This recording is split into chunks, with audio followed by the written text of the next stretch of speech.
Alhamdulillahirabbil alamin. Allahumma shalli wa sallim ala habibika Mustafa ka nabiyina Muhammadin wa ala alihi washabihi asma'in amma ba'du. Yang kita hormati Bapak Rektor UMN Dr. Fauzan MPD, Bapak Suparto, Bapak Haris, Bapak Stardi dan Bapak Irwinto, juga Direktur Telkom Bapak Mungkas, teman-teman UMM dan semua yang mendengar yang kami hormati. Ini ngaji itu harus objektif itu jujur. Jadi bisa saja korbannya ayah saya, bisa rektornya, bisa semuanya. Tapi korban dengan makna yang bagus. Karena di antara saran Al-Quran, Allah ngendikan kalau belajar atau mencari nasihat atau mencari kebaikan apa saja, itu diistilahkan walau ala anfusikum awil walidaini wal aqrabin, meskipun ketentuan itu merugikan kamu. Jadi ketentuan apapun yang merugikan kita harus tetap kaji, meskipun itu tidak menguntungkan kita. Karena banyak problem, mulai dulu sebenarnya problem itu. Orang yang wakam da'in yadda'i annahu da'a ilallah, tapi hakikatnya yad'u ila nafsi. Jadi banyak dai yang mengklaim dirinya mengajak ke Allah dan Rasul, tapi sebetulnya hakikatnya mengajak ke kelompoknya sendiri. Saya ini termasuk kiai yang masih orisinil.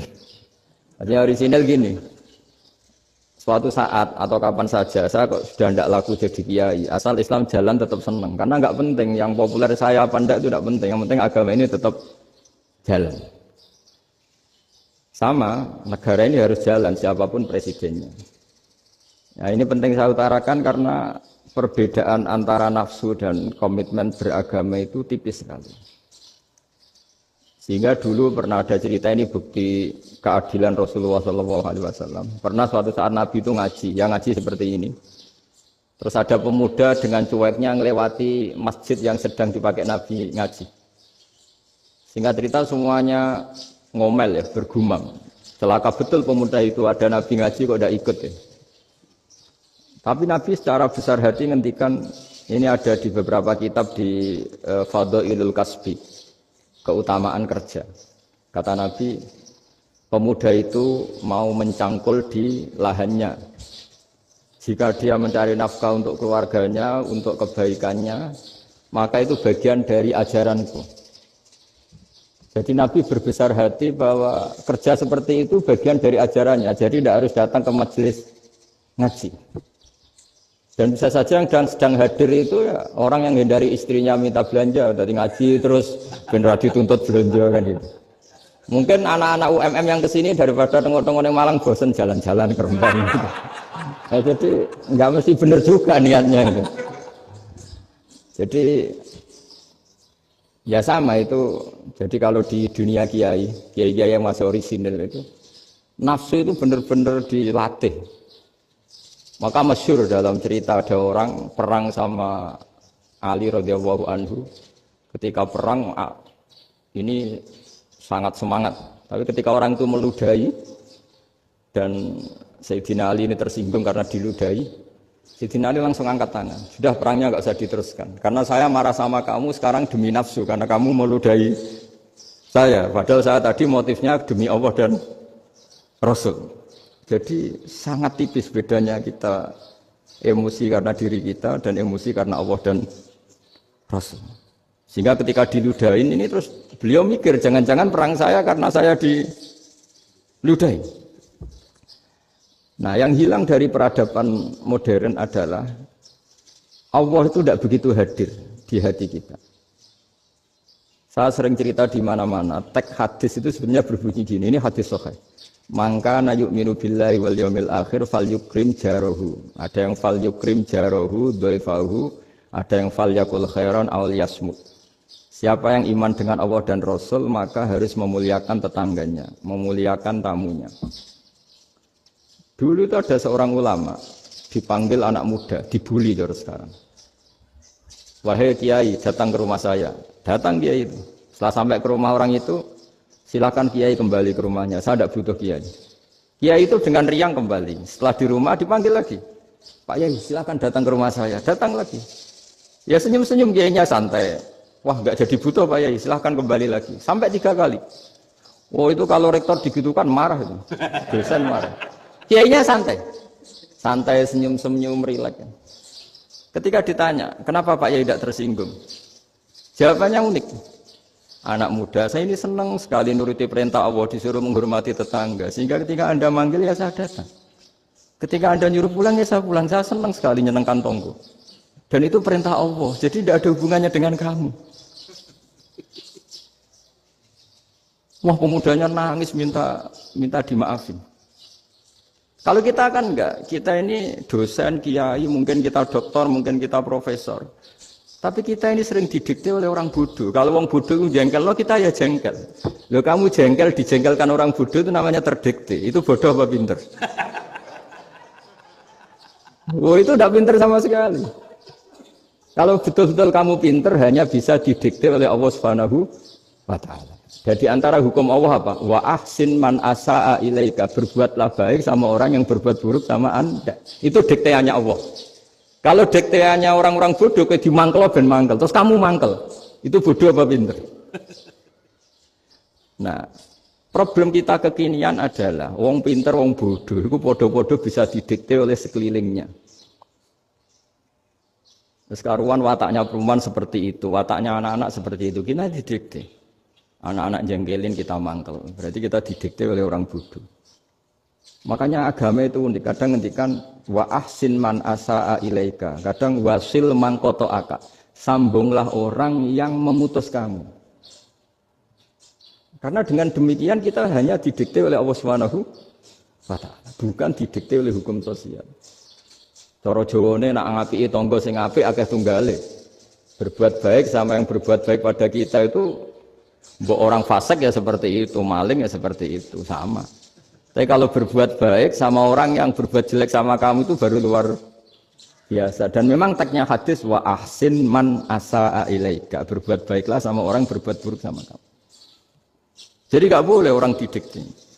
Makanya ngaji di sini diantaranya saya akan cerita dalam sebuah hadis sahih, dalam hadis hasan yang diriwayatkan Imam Tirmidzi ada kalimat dari Rasulullah SAW. Dawe Nabi, la takunu imma'atan, taquluna in ahsanan nasu ahsanna, wa in dhalamu dhalamna. Walakin watti'u anfusakum in ahsanan nasu antuhsinu, wa in asa'u alla tadlimu. Kamu jangan jadi orang yang mudah diombang-ambingkan oleh orang sekeliling kamu. Yaitu kamu mengatakan, jika orang baik ke saya akan baik, jika orang buruk ke saya juga akan membalas buruk. Itu namanya Anda didikte. Tapi berkomitmenlah kamu akan berbuat baik meskipun orang lain berbuat buruk. Nah sekarang logika sosialnya begini. Kalau di Indonesia itu ada 1000 kiai, ada 1000 profesor yang ingin membenahi Indonesia. Rata-rata orang awam itu semau gue. Terus mereka mendikte kita. Perilakunya enggak simpatik, perilakunya jengkelin. Terus 1000 profesor ini ikut jengkel. Itu kira-kira jadi solusi apa goblok bareng? Sama 1000 kiai ini ikut jengkel, ini jadi solusi apa goblok bareng? Goblok bareng. Nah problem sekarang kita ini biasa didikte orang bodoh. Nah makanya ciri khas orang muslim itu kata Nabi, mangkana yu'minu billahi wal yaumil akhir. Jadi baik tetangga karena perintahnya Allah dan Rasul. Pentingnya apa? Bedanya karena berbuat baik ini perintahnya Allah, mbok tonggo apik lah kita tetap apik karena perintahnya Allah dan Rasul. Begitu juga dengan hubungan dengan istri, dengan anak. Bojomu lagi cerewet lah, ya tetap apik. Karena dengan cara itu kita hanya tunduk kepada Allah dan Rasul. Tapi kalau kamu, istri saya kalau baik ya saya baik, kalau enggak ya enggak. Berarti Anda didikte oleh perilakunya dia. Itu latihan, ya kalau dalam bahasa pondok, latihan jadi wali itu yang paling berat. Nabi itu kalau sama orang munafik itu sabarnya Masya Allah. Padahal Nabi berso kalau orang itu orang munafik. Karena dengan cara seperti itu, bahwa kebaikan Nabi pada seseorang itu atas perintahnya Allah dan Rasul, bukan atas nama servis. Kalau Nabi hanya baik kepada Abu Bakar, itu mungkin orang bilang, sadune Abu Bakar baik sama Nabi. Tapi kalau Nabi baik sama orang munafik, Abdullah bin Ubay bin Salul, itu kalau nggak perintahnya Allah dan Rasul itu nggak bisa. Nah ini cobalah berlatih seperti itu sehingga kita tidak mudah didikte. Ya saya ulang lagi nggak mudah apa? Didikte. Maka di antara kebaikan Allah dan Rasul adalah bahkan orang dolim saja diberi jatah rahmat. Makanya tadi seperti mukadimah yang dibaca Pak Haris tadi, agama ini rahmatan lil alamin. Orang yang dolim saja dapat jatah apa? Rahmat, apalagi yang soleh. Nah kemudian yang perlu dicatat, kenapa kita menjadi enjoy dengan Islam? Islam itu adalah agama yang tidak didikte oleh materi. Jadi kalau Anda ingin makan enak, mungkin kalau pikiran kebanyakan orang, anak-anak muda yang milenial, yang gaul, ingin makan enak ya makan yang disukai. Misalnya sate atau bakso Malang atau apa. Kalau orang-orang yang jadi wali nggak gitu cara berpikir. Ini yang masih orisinil. Ditanya, ini dunia baru kesulitan makanan, baru resesi. Cara makan enak gimana? Jawabannya lucu. Ya gampang, idamuhu alju. Idam itu lauk. Kalau kamu ingin makan lauknya paling enak apa? Alju. Kamu harus lapar banget. Sampai kalau puasa itu melihat tempe itu wah luar biasa. Tapi kalau kamu nggak puasa, air putih itu nggak menantang. Tapi kalau puasa, tempe air putih itu menarik dan Anda tetap lahap. Apa? Karena lauk terbaik adalah alju, yaitu lapar. Nah, tapi kita ini enggak. Kita ini kayak orang bodoh. Kayak orang bodoh tadi, profesornya makan nyaman ya kalau sesuai selera. Nah, itu kan sama dengan anak-anak ABG. Anak ABG itu makan lahap ya kalau yang disukai. Lalu bedanya apa ABG sama profesor? Kalau cara berpikir masih sama kan itu. Kiainya juga gitu. Kiai makan enak kalau yang disukai, kalau enggak. Lalu bedanya apa kiai sama orang awam? Orang awam juga gitu, makan lahap ya kalau yang disukai. Nah ternyata perilaku kita ini yang pintar sama yang bodoh sama. Kalau kamu ingin berkasta lebih baik, itu cara makan enak itu apa? Idamuhu aljur. Lauk terbaik adalah karena kita sangat lapar. Makanya masyhur dalam cerita-cerita tarikh sirah nabawiyah. Nabi diberi hadiah, beberapa hadiah. Di antaranya ada yang diterima, ada yang enggak. Termasuk yang dikembalikan itu dokter. Ada seorang raja memberi hadiah Nabi dokter Tobit. Itu sama Nabi dikembalikan. Karena dokter ini sudah lama kumpul Nabi itu nggak pernah sakit. Akhirnya dokter ini putus asa, ini nggak perlu diobatin. Ketika ditanya, kenapa ya Rasulullah engkau tidak pernah sakit? Karena kita ini kaum, kita ini komunitas masyarakat yang tidak akan makan kecuali lapar. Dan kalau sudah makan, berhenti sebelum kenyang. Jadi sederhana sekali pengobatan zaman Nabi. Sebagian besar penyakit itu pasti disebabkan kita ceroboh dalam hal makan. Sudah ngerti kalau durian masalah, kalau makan durian enggak kehitung gitu. Apalagi kalau gratisan itu tambah banyak. Gitu. Pola tidur juga gitu kata Nabi. Dan kita tidak tidur kalau tidak sangat ngantuk. Nah, itu namanya orang-orang soleh yang sudah ada didikte materi. Kalau yang didikte materi kan bisa tidur nyenyak kalau kasurnya enak, AC gini-gini. Sebenarnya enggak, tidur enak itu ya kalau sangat ngantuk. Mbok di gudang, mbok di bis, kalau sangat ngantuk ya semuanya ya enak. Sama, mbok lapar, mbok hanya tempe, tapi kalau sangat lapar itu ya enak. Nah ini ilmu yang mulai hilang, ilmu-ilmu yang mulai hilang. Nah, cara ibadah juga gitu.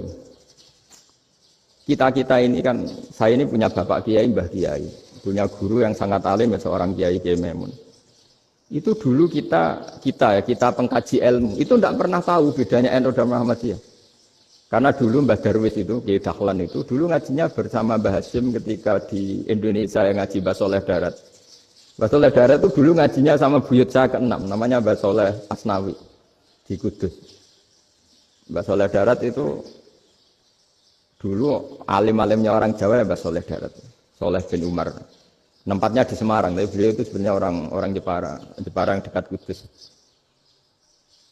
Setelah di Mekah, Mbah Hasyim ini mondoknya ya, mulazimnya ke Syekh Mahfud Termas. Tapi sesekali ke Syekh Khotib Minangkabau. Nah yang Mbah Ahmad Dahlan lebih sering ke Syekh Khotib Minangkabau, sesekali ke Mbah Mahfud. Singkat cerita, karena Syekh Khotib Minangkabau sudah modern ya, terlibat organisasi dunia. Pas itu beliau pengagum Muhammad Abduh, pengagum Rasid Ridho. Sehingga bawaannya Mbah Dahlan itu lebih pergerakan karena beliau lebih ngidolakan Syekh Khotib. Nah Syekh Khotib sendiri sebenarnya orang Minangkabau. Jadi beliau namanya Muhammad saja sebenarnya. Jadi menantunya orang Arab. Wah itu dicibir mertuanya ini karena punya mantu orang Jawa, orang ndak Arab. Singkat cerita terus si mertuanya bilang gini, kamu jangan pernah bilang kalau orang Arab itu mansa kanal Arab, orang yang bertempat di Arab. Walakin man takallama bi arabiyyin fasihin, tapi orang bisa ngomong Arab secara fasih. Singkat cerita kalau kamu tidak percaya, nanti suatu saat menantu saya kalau Jumatan, tidak usah kamu kasih tahu, langsung suruh jadi khotib. Enggak usah kamu kasih tahu, syaratnya enggak usah kamu kasih tahu. Kalau sekarang kan enggak. Kalau dosen mau jadi khotib kan mengumpulkan materi dulu. Lucunya di antara materinya itu dari TV. Makanya jadi ribet kan khutbah sekarang. Kalau musim corona ya akan ngomong corona, musim apa yang ngomong apa. Jadi lagi-lagi didikte oleh media. Sebenarnya kalau ngomong kan sesuai kebutuhan umat, ini obatnya apa. Tapi enggak sesuai trending topik itu kan kayak anak-anak gaul. Ini dokter kok gitu kan aneh. Singkat cerita si khotib ini enggak dikasih tahu, Syekh Muhammad tadi enggak dikasih tahu, langsung disuruh khutbah. Fatakallama bikalamin fasihin. Dia ngomong fasih sekali. Bahkan ngalah-ngalahi fasihnya orang Arab asli. Semenjak itu beliau dapat gelar Al-Khotib, orang yang cakap berpidato berkhutbah. Hanya terus dia Syekh Khotib Al-Minangkabau.